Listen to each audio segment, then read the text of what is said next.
9 दिन तक मां आदिशक्ति के भिन्न भिन्न रूपों की पूजा आराधना करने का सबसे पवित्र नवरात्रि का त्योहार पूरे भारतवर्ष में बड़ी ही धूमधाम से मनाया जाता है। नवरात्रि के पवित्र 9 दिनों तक पूरे भारतवर्ष में लोग घर और मंदिर में देवी दुर्गा को स्थापित करके माता के 9 सुंदर रूपों की पूजा बहुत ही श्रद्धा के साथ की जाती है। नवरात्रि के दिनों में लोग 9 दिनों तक विधि विधान से पूजा पाठ और व्रत माता रानी के रखते हैं। दोस्तों, हम आमतौर पर साल भर में आने वाली 2 नवरात्रि के बारे में जानते हैं, लेकिन आपको यह जानकर आश्चर्य होगा, नवरात्रि का त्योहार एक साल में 4 बार मनाया जाता है। चैत्र नवरात्रि, आषाढ़ नवरात्रि, शरद नवरात्रि और पौष नवरात्रि। मार्च से अप्रैल में आने वाली चैत्र नवरात्रि और शरद नवरात्रि, जो सितंबर से अक्टूबर के दौरान आने वाले ये दोनों नवरात्रि के त्योहार पूरे भारतवर्ष में बहुत धूमधाम से मनाया जाता है। आखिर ऐसा क्या है साल भर 2 बार मनाए जाने वाला चैत्र नवरात्रि और शरद नवरात्रि का धार्मिक और वैज्ञानिक रहस्य, जो दोनों नवरात्रि के त्योहार को एक दूसरे से अलग बनाता है? तो चलिए दोस्तों, नवरात्रि से जुड़े सवालों का उत्तर जानने के लिए वीडियो के साथ अंत तक बने रहे। स्वागत है आपका सागर तेज ज्ञान वीडियो चैनल में। सनातन धर्म ही सिर्फ एक ऐसा धर्म है जो तर्क और विज्ञान पर आधारित है। भारतीय संस्कृति सबसे प्राचीन, समृद्ध और वैज्ञानिक है। हर भारतीय त्योहार में वैज्ञानिक और धार्मिक रहस्य है। हिंदू संस्कृति हमारे पर्व, परंपराएं और पूजन का विधान पूरा करते हैं। प्रत्येक भारतीय त्योहार न केवल वैज्ञानिक महत्व है, बल्कि ज्यादातर भारतीय त्योहारों का संबंध हमारे मौसम, रहन सहन, खान पान, फसलों व प्रकृति के परिवर्तनों पर आधारित है।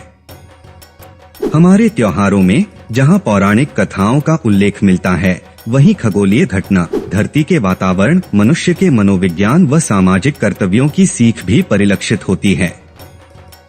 नवरात्रि का त्योहार हमेशा 2 मुख्य मौसमों के संक्रमण काल में आता है, यानी जब सर्दी के बाद गर्मी शुरू हो रही होती है। पहला चैत्र मास में और दूसरा जब गर्मी के बाद जब बारिश खत्म होती है और सर्दी की शुरुआत हो रही होती है। यानी कि 2 मौसमों के संक्रमण काल में आते हैं, जब मौसम बदल रहा होता है, हमारे बीमार पड़ने की संभावना और इस मौसम में हमारे स्वास्थ्य पर बुरा असर पड़ता है। आपने देखा होगा, डॉक्टरों के पास इसी मौसम में मरीजों की सबसे ज्यादा भीड़ होती है। यदि नवरात्रि के इन 9 दिनों में उचित खान पान और उपवास कर लिया जाए, तो हमारा शरीर स्वस्थ रहने के लिए तैयार हो जाता है और साथ ही हम जो धार्मिक अनुष्ठान करते हैं, उससे हमारी आत्मिक शुद्धि हो जाती है। यदि हम धार्मिक दृष्टि से देखें तो माता रानी के नवरात्रि के दिनों में जो व्यक्ति पूरे विधि विधान और विश्वास के साथ इन 9 दिनों तक पूजा पाठ और उपवास रखता है, उसकी हर मनोकामना और जीवन में आने वाले कठिनाइयां दूर हो जाती है।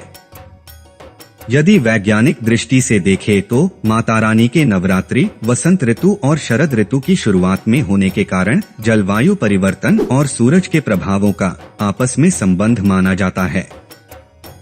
दोस्तों, माता रानी के नवरात्रि के दिनों को न केवल देवी दुर्गा की भक्ति और पूजा का सबसे शुभ समय माना गया है, बल्कि इस मौसम में उपवास करने का यह समय वैज्ञानिक दृष्टि से हमारे स्वास्थ्य के लिए उचित माना गया है। प्राचीन काल में भारत के लोग प्रकृति को बहुत अच्छी तरह से समझते थे, इसलिए त्योहारों को मनाने के तौर तरीकों में बदलते मौसम, शरीर विज्ञान का विशेष ध्यान रखा गया है। दोस्तों, नवरात्रि का त्योहार भारत में बड़े धूमधाम से मनाया जाने वाला त्योहार है। चैत्र, आश्विनी, पौष और आषाढ़ के महीनों में कुल मिलाकर 4 बार नवरात्र एक साल में आते हैं। पहला नवरात्र चैत्र मास में, जो मार्च से अप्रैल में आरंभ होते हैं और इसी दिन से हिंदू मान्यताओं के अनुसार नए साल की शुरुआत हो जाती है। शारदीय नवरात्र, जो आश्विन मास में सितंबर से अक्टूबर में आते हैं। इन दोनों नवरात्रों को भारतवर्ष में बहुत ही ज्यादा धूमधाम से मनाया जाता है। नवरात्रि के 9 दिन तक देवी दुर्गा के 9 रूपों की पूजा आराधना करने का विधान है। 9 दिनों तक घर और मंदिर में देवी दुर्गा को स्थापित कर विधि विधान से 3 देवियों महालक्ष्मी, महासरस्वती और महाकाली के 9 स्वरूपों की पूजा पाठ और व्रत रखे जाते हैं। पौष और आषाढ़ के महीने में पड़ने वाली नवरात्रि को गुप्त नवरात्रि कहते हैं। गुप्त नवरात्रों का अपना अलग महत्व है। गुप्त नवरात्रि में साधक गुप्त सिद्धियां पाने के लिए 10 महाविद्याओं की साधना की जाती है। माना जाता है कि तंत्र सिद्धि और गुप्त मनोकामनाओं की पूर्ति के लिए गुप्त नवरात्रि अति महत्वपूर्ण है। गुप्त नवरात्रों के दौरान साधक तंत्र मंत्र की विद्या सीखने के उद्देश्य से देवी दुर्गा के 9 रूपों के साथ साथ भगवान महादेव की पूजा अर्चना करते हैं, ताकि वे इन विद्याओं से चमत्कारी शक्तियां प्राप्त कर सके। लेकिन गृहस्थ और पारिवारिक लोगों के लिए सिर्फ चैत्र नवरात्रि और शारदीय नवरात्रि को ही उत्तम माना गया है। दोस्तों, हमारे धर्म ग्रंथों और शास्त्रों में नवरात्रि का त्योहार मनाए जाने के पीछे 2 कारण बताए गए हैं। कथा के अनुसार जब धरती पर महिषासुर का आतंक काफी बढ़ गया, महिषासुर को वरदान प्राप्त था कि कोई भी देवता या दानव उस पर विजय प्राप्त नहीं कर सकता। दोस्तों, ऐसा माना जाता है कि ऋषि कात्यायन माँ आदिशक्ति के परम भक्त थे। माँ आदिशक्ति को पुत्री रूप में पाने के लिए ऋषि कात्यायन ने वर्षों तक घोर तपस्या की।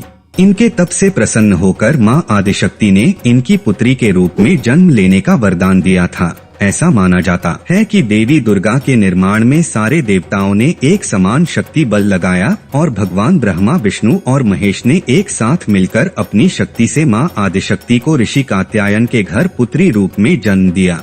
ऋषि कात्यायन की पुत्री होने के कारण माँ कात्यायनी कहलाई। दोस्तों, कथा के अनुसार मार्च से अप्रैल में आने वाली चैत्र नवरात्रि के पहले दिन माँ दुर्गा का जन्म हुआ था और चैत्र नवरात्रि के अंत में राम नवमी आती है। मान्यता है कि प्रभु श्री राम का जन्म राम नवमी के दिन हुआ था, इसलिए चैत्र नवरात्रि के दिनों में कठिन साधना, कठिन व्रत पर अधिक महत्व दिया जाता है। और शारदीय नवरात्र जो आश्विन मास में सितंबर से अक्टूबर में आते हैं, शारदीय नवरात्रि में दुर्गा पूजा आराधना को खासा महत्व दिया जाता है।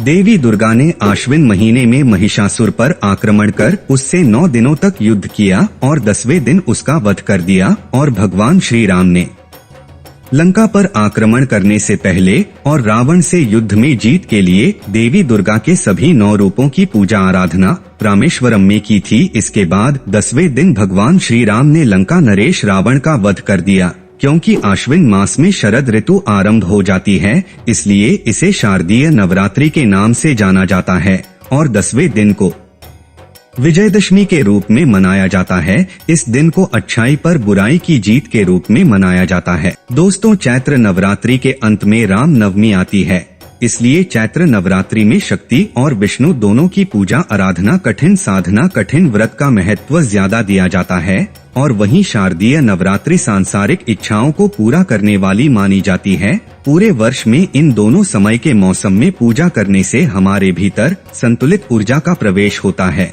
यदि हम वैज्ञानिक दृष्टि से देखें तो यह हमारे मानसिक और शारीरिक स्वास्थ्य के लिए अच्छा समय माना जाता है। आज की कथा को यहीं समाप्त करते हुए उम्मीद करते हैं कि आपको चैत्र नवरात्रि और शारदीय नवरात्रि में धार्मिक और वैज्ञानिक रहस्य में अंतर समझ आ चुका होगा। अपनी राय कमेंट बॉक्स में दें। आज के लिए बस इतना ही। दोस्तों, वीडियो पसंद आई हो तो इसे सब्सक्राइब और अपने दोस्तों में शेयर करें। जय माता दी।